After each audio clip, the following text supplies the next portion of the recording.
realize that there may be a few of you out there who have never heard of me, never read my books, or seen me on YouTube, and please don't all go there at once. You'll crash the site. But I graduated from Davis in 1978. And I am sure that the stone tablets with my academic record must still be around here somewhere. And as Dean Mohapatra said, I went on to become a futurist and an innovation expert, advising organizations all over the world, and perhaps because of this work, they've asked me to share a few ideas with you this afternoon about how to make the most of your future and your innovation journey ahead. So I want to talk with you about three things, three ingredients for success, let's call them. And they all begin with the letter C. Change, creativity, and courage. Let's start with change. In 1440, a man by the name of Johann Gutenberg invented the printing press. And his invention made it possible, for the first time in history, to spread ideas and knowledge over vast distances. And it disrupted the existing order of serfs and landowners and kings and queens, and everything began to change.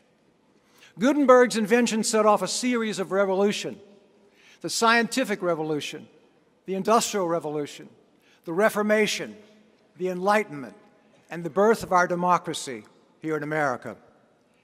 And you and I are living in a similar period of change, but it's not just revolutionary, it's exponential, increasing at an increasing rate.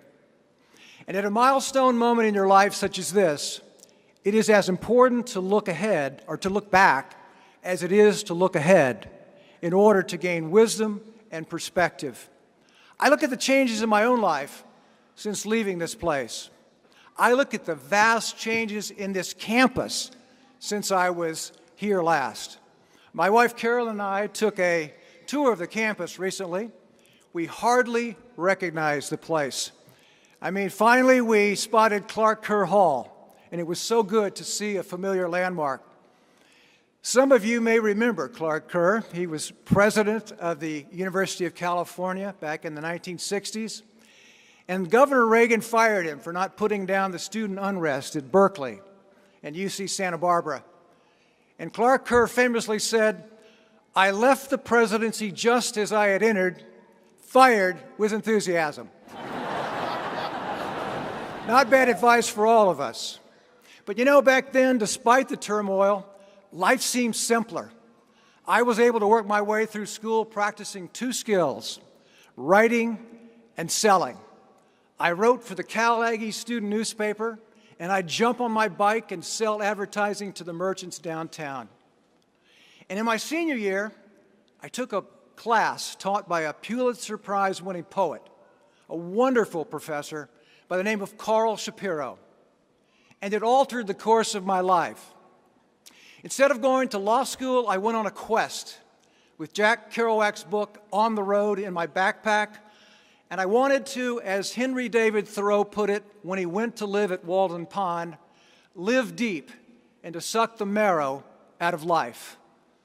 And I and my comrades, several of whom are here today, we hitchhiked and hopped freight trains and felt the freedom of the open road. Just imagine riding on a freight car out of the Denver yards headed up in the steep Rocky Mountains, the twinkling lights of the city down below and the wind in your hair. This was back when I actually had hair. And we vowed during those days never to get stuck in a rut, never to sell out, never to live an unexamined life. And one day I found myself backpacking in the Grand Teton Mountains of Wyoming, and I got a little sloppy, and it could have cost me dearly. What happened was I wandered away from my tent across this meadow to check out a sunset, and on my way back to the tent, I encountered a moose in that meadow, and I felt like I should just kind of let him do his thing. He did, and I finally got back to where my tent was, and I couldn't find it. It's pitch black. Long story short, I ended up sleeping that night, or trying to sleep, with a Forest Service topo map as a makeshift blanket, And in the morning, when it finally got light out, I looked around, and there was my tent, 30 feet away. And what I learned in the mountains that night was that conditions change rapidly when you're not paying attention. And in the course of my work, I see how conditions are changing rapidly in our society, and many are unprepared. A disruption might be bearing down on them, and they're in denial. They're going to ignore it, hope it goes away. But then I see other organizations, other individuals, and their attitude is decidedly different. No matter what the change is coming at them, demographic, social, economic, technological, they're going to embrace it. Give that change a bear hug. They're going to find a way to make lemons into lemonade. Now, I'm not suggesting that you embrace every change that comes toward you, far from it, especially if it violates your values or is a threat to the common good. Here I invoke the Serenity Prayer. God, grant me the serenity to accept the things I cannot change, the courage to change the things that I can, and the wisdom to know the difference. You see, the biggest danger is not that you won't accomplish something big in your life because you already have. The biggest danger is that you will settle for security and the creature comforts and the mortgage and stop reaching for more, for your highest and truest potential in this life. To do that, you must be willing to change. Which leads me to the second C of creativity.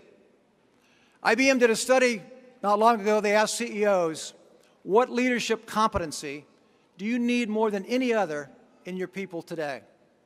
And the answer was creativity. They call creativity the single most important leadership competency in a world that is more volatile, more uncertain, and more complex than ever before. You, in your journey, are going to face situations where there are no guidebooks, where GPS is simply not available, where there are fewer precedents, where you will just have to improvise, trust your instincts, and make it up on the spot. But if you're willing to embrace your creativity, you're going to be fine. In fact, you will be in high demand, whatever you do. You know, back in 2006, Nokia was the global leader in cell phones. They were growing by double digits. They were considered one of the most innovative companies in the world. What could possibly go wrong? And in that year, 2006, Nokia invited me to work with a group of their best and brightest, their high-potential managers, who would be flying into Palo Alto from all over the world. And I remember posing a question to this group. I asked them, if I work for you and I have an idea, what do you want me to do with it? And I'll never forget one of the attendees who spoke up, and he said, I would just tell you to forget about it. You're just going to frustrate yourself. There is so much bureaucracy, you'll never get anywhere with the idea. Why take the risk?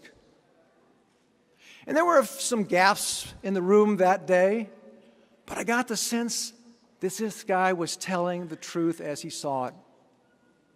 And I came away from that session with the thought that, wow, rapid growth covers a lot of sense. But then, 1 year later, Apple introduced the iPhone, and Nokia began its spectacular fall from grace. In retrospect, it was clear that Nokia believed it was in the cell phone business, while Apple, under Steve Jobs, believed it was in the creativity business. And my friends, in today's world, we are all in the creativity business.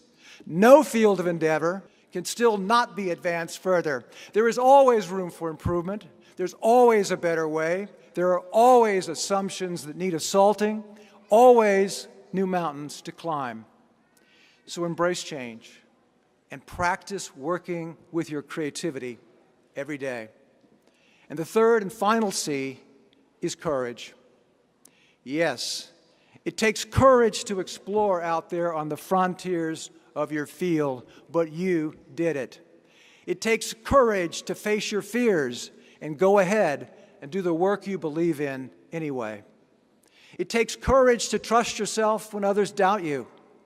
It takes courage to stand against corruption in all of its many forms. And above all, it takes courage to create the life that you really want to live. With so many voices yammering at us from the moment we wake up until we close our eyes at night, it takes courage to decide what and how you want your life to be, instead of letting circumstances or Facebook or someone else decide. Nothing about the future is written in stone. My generation, the boomers, came of age during the time of Vietnam and Watergate and social unrest. We tried to stop a war and create a better world, and we are not done yet. But now your generation has your chance at bat, your chance to make a difference, your chance to change the world.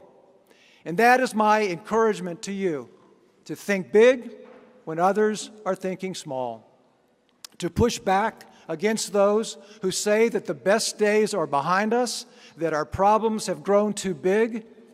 And please remember this: people with the biggest ideas are always ridiculed by people with the smallest minds. But so what? Think big anyway, and do good, not only for yourself, but for others and for the planet. The good you do today may be forgotten tomorrow. Do good anyway. Build a life, not just a resume. Graduating scholars 2018, again, my hearty congratulations. You have labored mightily to enjoy precious moments like this, moments where the possibility and the passion of the human spirit are unleashed, moments where you soar on the vision of a better world. We all want to live our best life. We all want someone to love us and to love in return. We all want to leave the world a better place. We all want to prosper. And we all want to align with that spirit of oneness and possibility that is not selfish, but selfless, transcends borders and barriers and brutality. Moments like this don't come along every day. So when they do, savor them. Store them in your heart, because every day you create your destiny. Godspeed to all of you, and thank you for this honor of a lifetime.